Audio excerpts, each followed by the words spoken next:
Fala aí, pessoal, tudo tranquilo? Vamos continuar agora falando sobre o teorema de Stevens, tá? Então esse teorema é um teorema muito importante dentro da mecânica dos fluidos, dentro da hidrostática, tá?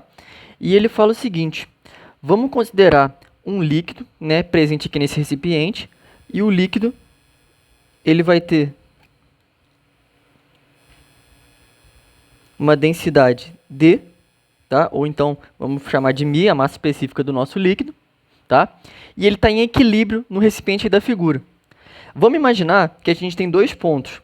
O ponto aqui B e o ponto A, tá? E eles estão situados a uma distância aqui. O ponto A está a uma distância, se a gente pegar e medir, essa distância que ele está da superfície é uma distância HA. E já o outro aqui é uma distância HB que ele está da superfície, ok? E aí, as pressões, então, que a gente já viu na aula anterior, devido à coluna de cada líquido, vai ser... A gente vai ter que PA vai ser μ, na verdade, que é o mesmo, né, densidade do líquido, GHA, e vamos ter que a pressão no ponto B é μ GHB, ok? Se a gente fizer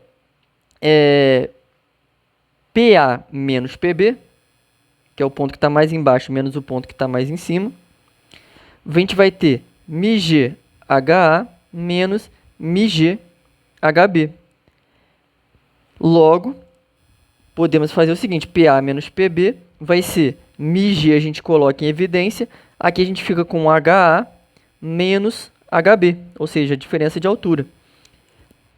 A diferença de altura é justamente esse tamanho aqui, que a gente vai chamar de ΔH. Esse ΔH é justamente HA menos HB. Por isso, a gente tem que PA menos PB é igual a μG ΔH. E por isso, a pressão em A é igual à pressão em B mais μG ΔH, que é a diferença das alturas, tá? Então, uma relação aí entre as pressões em cada ponto. E aí a gente pode enunciar o teorema de Stevens da seguinte maneira. A gente fala que, primeiro, esse teorema de Stevens, a gente conhece ele como a lei fundamental da hidrostática, tá? Lei fundamental da hidrostática. E vamos enunciar da seguinte maneira: a diferença de pressões entre dois pontos, ou seja, PA menos PB, de um líquido homogêneo, então é o mesmo líquido, que vai ter a mesma densidade por todo o líquido, e ele está em equilíbrio sob a ação da gravidade, ok? Ela é calculada pelo produto da massa específica, o μ, pelo módulo da aceleração da gravidade, IG, e pelo desnível, né? Onde o desnível é o ΔH, é a diferença de altura. Então, você, para saber a diferença entre pressão entre dois pontos, você não necessariamente precisa saber a pressão em cada um. Você precisa saber só qual é o desnível deles, a gravidade e a densidade do líquido, tá? Então, para isso que serve o teorema de Stevens, beleza? Então, aí, esse teorema é muito importante e a gente vai ter algumas observações a partir desse teorema, tá? Então, observações. Primeira observação é a seguinte: se A e B estão no mesmo nível, né?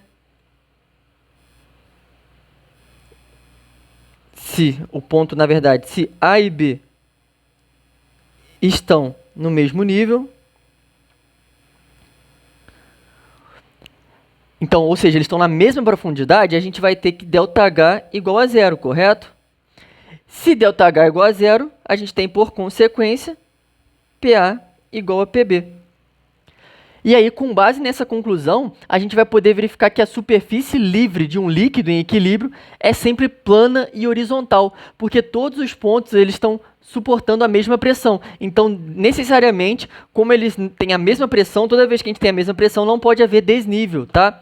E uma consequência disso daí também é a seguinte: se a gente fizer o nosso recipiente aqui com um líquido e os dois pontos aqui estão na mesma altura, todos os pontos que estão nessa altura, eles vão ter a mesma pressão, tá? Esse aqui é o que eu vou chamar, só que eu fiz meio torto aqui, ficou meio ruim. Então, todos os pontos aqui na mesma pressão. Isso aqui a gente chama de linha de nível. E essa linha é chamada de região isobárica, porque todos os pontos que pertencerem a essa linha, eles vão ter a mesma pressão. Tá? Então, essa é a primeira observação que a gente pode tirar. A segunda é a seguinte: se o ponto B está na superfície do líquido, a pressão exercida pelo ar é atmosférica, porque vai ser como se o nosso H fosse a zero, então vai ter apenas a pressão atmosférica agindo sobre ele.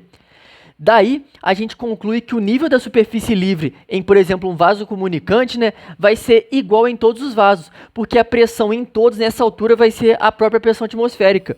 E aí vai cair aquela famosa questão que a gente tem, por exemplo, um vaso comunicante aqui, que a gente tem isso aqui, ó.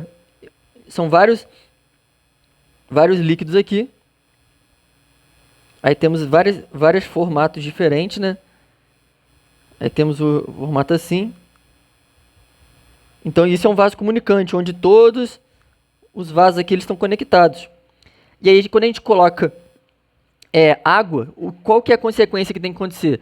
Na superfície, todo mundo está exposto à pressão atmosférica, tá? Não vai ter líquido acima na superfície do líquido. Não vai ter na superfície, não tem líquido acima dele, né? Porque o próprio nome já diz, é a superfície.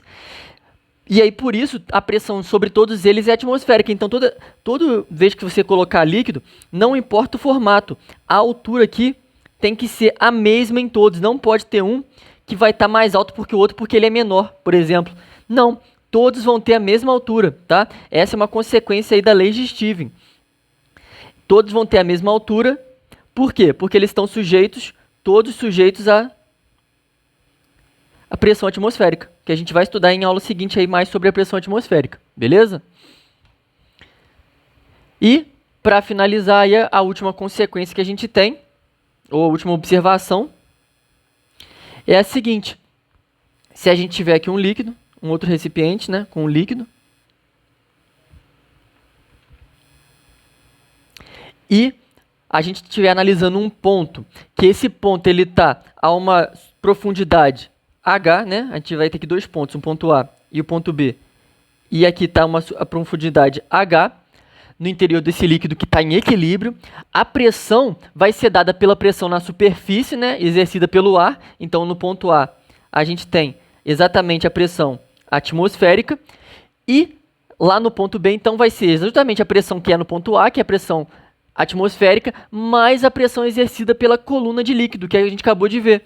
Por isso que PB aqui, no caso como o B está embaixo, vai ser PA mais μgH pela lei de Stevens, né?